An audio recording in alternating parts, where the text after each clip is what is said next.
Hello friends, జీవితంలో నీకంటూ ఒక లక్ష్యాన్ని ఏర్పరచుకోకపోతే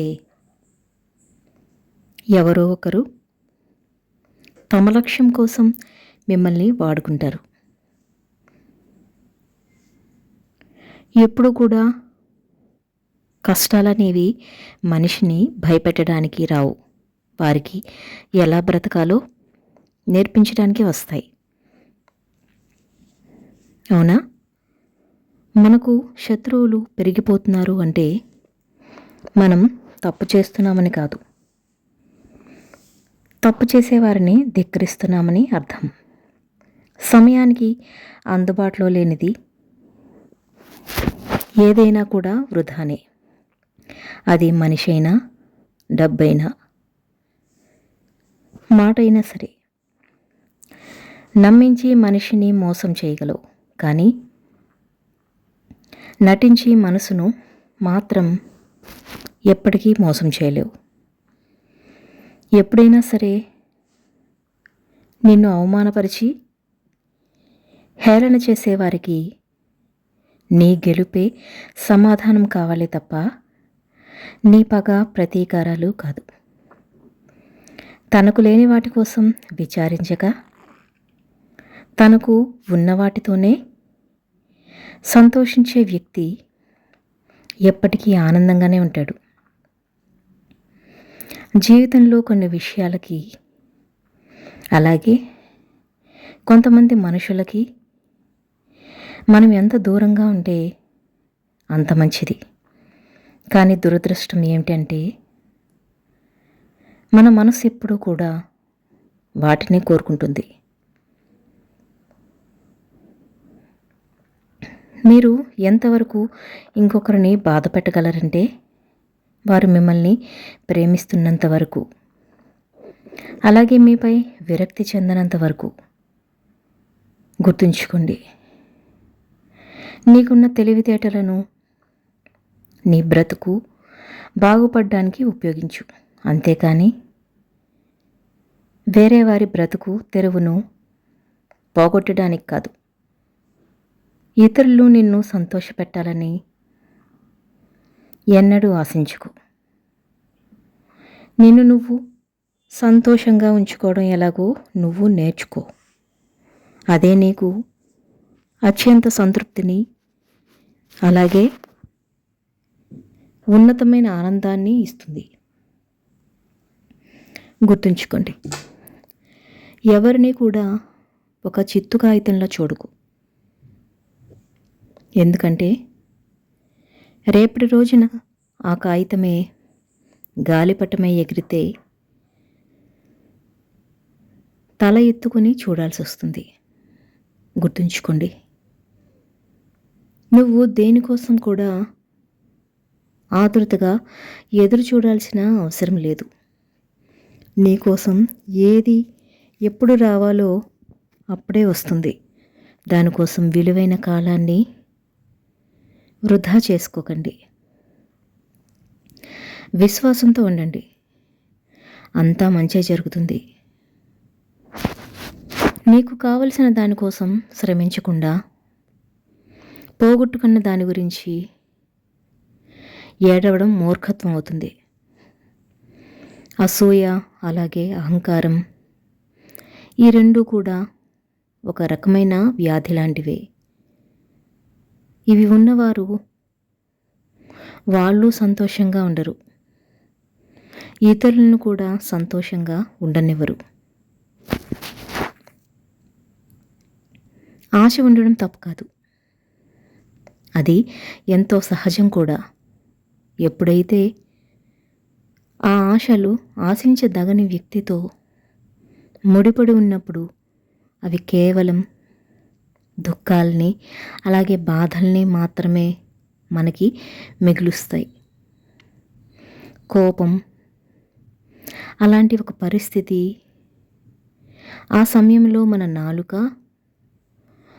మనసు పనిచేసేదానికంటే కూడా ఎక్కువ వేగంతో పనిచేస్తుంది. దురాశ, అది మనసు యొక్క స్థితి. అందులో స్వార్థం, కరుణ కంటే కూడా ఎక్కువ వేగంగా పనిచేస్తుంది. ఇక పగ, ఇందులో వ్యక్తి ఇతరుల కంటే కూడా ఎక్కువగా తనకి నష్టం కలిగించుకొని సుఖాన్ని పొందుతాడు. అసూయ, ఇందులో వ్యక్తి స్వయంగా తన ఉనికిని కూడా పోగొట్టుకుంటాడు. ఆ వ్యక్తి ఇంకేదో అయిపోతాడు. ఇంకా మరోవైపు ఆనందం, ఇందులో శరీరం కంటే ఆత్మ ఎక్కువగా సంతోషంగా ఉంటుంది. ఇక ప్రేమ, ఆ పరమభావం, ఇక ఇందులో మన దుఃఖం అందరిలో నిండిపోతుంది. ఇక అందరి సుఖం మనలోకి వచ్చేస్తుంది. కాబట్టి మీరు కోపం, అసూయ, దురాశ, ఇక పగతో ఉండాలి అనుకుంటున్నారా? ప్రేమతో ఈ జీవితాన్ని గడపాలి అనుకుంటున్నారా? ఆ నిర్ణయం మీదే.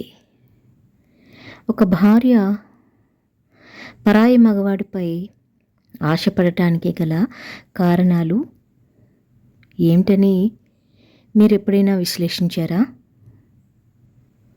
సమయం, తనకు మీరు ప్రత్యేకమైన సమయాన్ని కేటాయించకపోవడమే. ఇందుకు గల ప్రధాన కారణం, మీరు ఉదయం నుండి రాత్రి వరకు కూడా తీవ్రంగా కష్టపడేది మీ కుటుంబం కోసమే. ఇందులో సందేహమేమీ లేదు. కానీ అదే కుటుంబం కోసం, ముఖ్యంగా నీ భార్య కోసం కాస్త సమయాన్ని కేటాయించడం కూడా మీ బాధ్యతే అని మర్చిపోకండి. ఎప్పుడైతే మీరు మీ బంధాల కోసం సరైన సమయాన్ని కేటాయించడంలో నిర్లక్ష్యం చేస్తారో, అవి మెల్లమెల్లగా మీ నుండి దూరమవుతూ మరొకరికి దగ్గరవుతూ ఉంటాయి. వారు మిత్రులే కావచ్చు, ప్రేమికులే కావచ్చు, భార్యాభర్తలే కావచ్చు, రక్త సంబంధికులే కావచ్చు, ఇంకెవరైనా కూడా. ఒక భార్య కానీ భర్త కానీ పరాయి వారిపై ఆశపడటం ముమ్మాటికి తప్పే.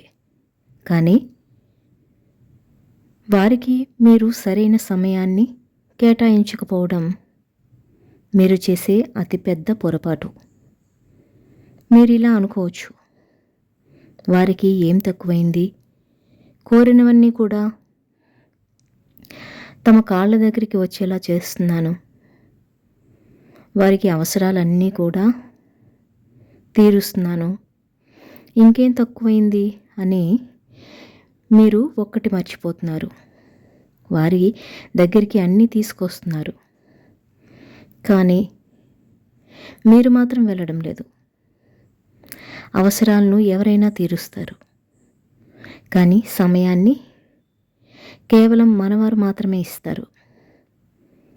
గుర్తుంచుకోండి, మీ బంధాలు బలంగా ఉండాలి, అలాగే మీ జీవితం ప్రశాంతంగా ఉండాలని మీరు భావిస్తే, మీరు ప్రేమించే వారితో, అలాగే మిమ్మల్ని ప్రేమించే వారితో సంతోషంగా సమయాన్ని గడపండి.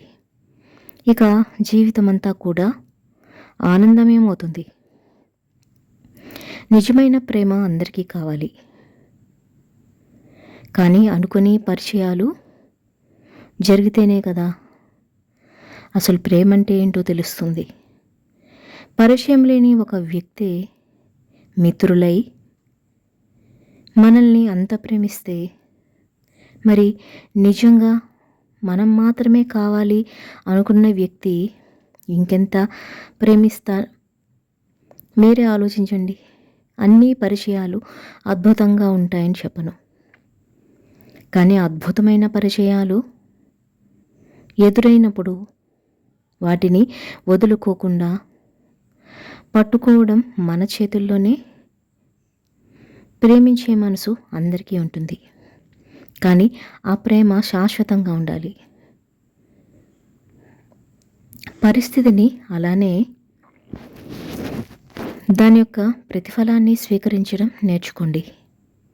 గుర్తుపెట్టుకోండి, ప్రతిఫలం ఏదైనా సరే స్వీకరించారు అంటే దాని అర్థం మీరు మనస్ఫూర్తిగా ప్రేమించడానికి సిద్ధమని. అర్థమైందనుకుంటా. నువ్వు లేకపోతే నేను ఉండలేను అనేది భ్రమ. నువ్వు నాతో ఎప్పుడూ ఉంటావు అనేది నమ్మకం. నీకు నాకు శరీరాలు వేరు, కానీ మన ఆత్మను మాత్రం ఒకటే, ప్రాణం కూడా ఒకటే అనేది ప్రేమ. చాలామంది గాలిపటాన్ని ఎగరేస్తారు, కానీ దాని వెనక ఉన్న విషయం ఏమిటో ఎంతమంది అర్థం చేసుకోగలరు? మీరు విషయాన్ని అర్థం చేసుకునే ప్రయత్నం చేయండి. మీరే ఆ గాలిపటం అనుకోండి. దాని దారాన్ని ఎవరైతే పట్టుకున్నారో ఆయనే పరమాత్ముడు. అది ఆరంభమయ్యే దారపు కండే, అది తిరుగుతూ ఉంటుంది.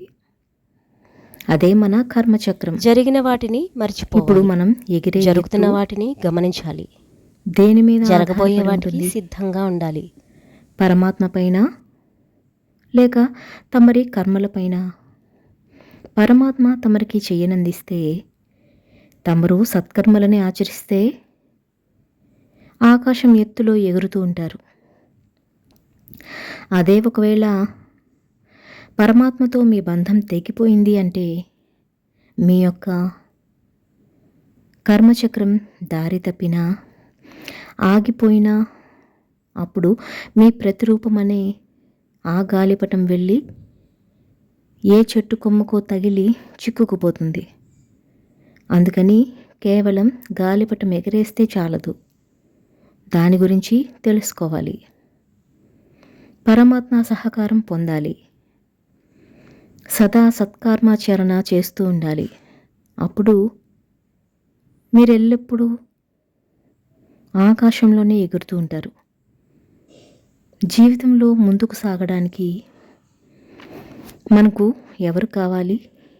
తల్లిదండ్రులు, మిత్రులు, ప్రేమ,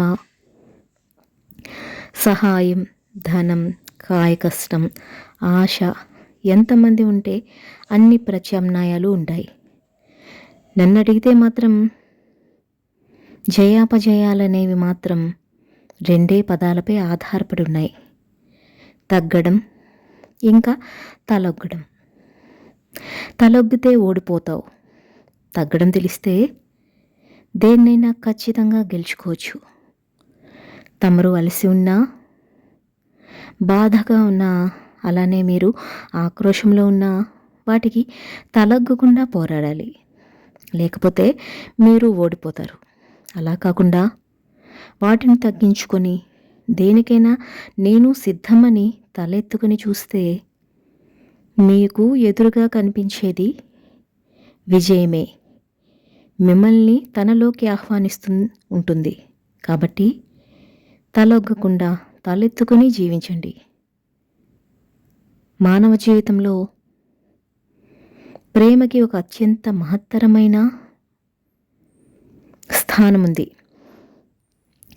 మనిషి మనసులో ప్రేమ ఉంటే తను జీవించి ఉన్నట్టు భావించవచ్చు. ప్రేమ లేనట్లయితే తను మృత కళేబరం లాంటివాడు. ఇంకా రాధాకృష్ణుడి గురించి చెప్పాల్సి వస్తే, కృష్ణుడి జీవితంలో రాధ ఉంటేనే కృష్ణుడు అవుతాడు. ఒకవేళ రాధ లేకపోతే కృష్ణుడు కూడా మిగిలిన ప్రాణి లాంటి వాడే అవుతాడు. జంతువు నుంచి మానవుడిగా ఎదిగే ఈ ప్రయాణానికి ఆధారమైనదే ప్రేమ. కనుక ఆ ప్రేమని మనసులో బ్రతికించుకోండి.